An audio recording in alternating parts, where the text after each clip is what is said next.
Hello বন্ধুরা, আজকে আমি তোমাদের কিমা দিয়ে বাঁধাকপি করে খাওয়াবো। দেখো, চিংড়ি দিয়েও বাঁধাকপি তোমরা নিশ্চয়ই খেয়েছো সবাই, মাছের মাথা দিয়েও খেয়েছি, কিন্তু কিমা দিয়ে বাঁধাকপি কিন্তু আমরা করতে পারিনি। তো আজকে আমি করব, যে কোনো কিমাই নিতে পারো, মাটন বা চিকেন। তো আমার কাছে চিকেনের কিমা আছে, দেখো আমি নুন হলুদ আর গোলমরিচ গুঁড়ো দিয়ে রেখেছি। কড়ায় তেল দিয়েছি, তেজপাতা ফোড়নও দিয়েছি।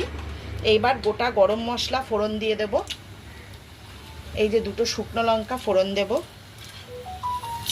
আর একটু গোটা জিরে ফোড়ন দেব, দিয়ে একটুখানি নেড়ে নেব ভালো করে।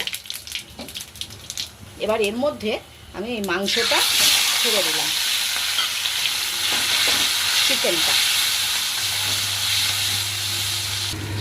এবার দেখো, এই চিকেনের মধ্যে আমি একটু পেঁয়াজ কুচি, একটু আদা বাটা, আর 1 চামচ রসুন বাটা দিয়ে দিলাম।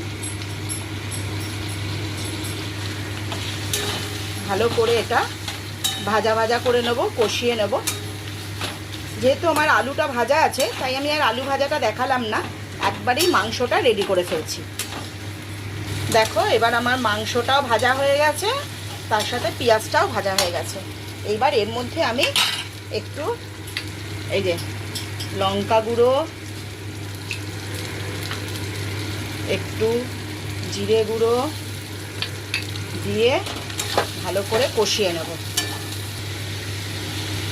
এইবার এতে এই যে একটু গরম জলে ভাপানো বাঁধাকপিটা দিয়ে দিলাম, তার সাথে আলুগুলোও দিয়ে দিলাম, দিয়ে একটু নাড়াচাড়া করে গ্যাস কমিয়ে ভাজা ভাজা করব। এর মধ্যে এই যে টমেটোটা আমি একটু চটকে দিয়ে দিলাম হাতে করে, তোমরা গ্রেট করেও দিতে পারো বা কুচি করেও দিতে পারো। আর তার সাথে দুটো কাঁচা লঙ্কা, গোটা কাঁচা লঙ্কাই দিলাম, কারণ যেহেতু আমি শুকনো লঙ্কা দিয়েছি। স্বাদ মতো চিনি দিলাম, তোমরা তোমাদের স্বাদ মতো দিয়ে দেবে। এই হয়েই এসছে, আর একটু।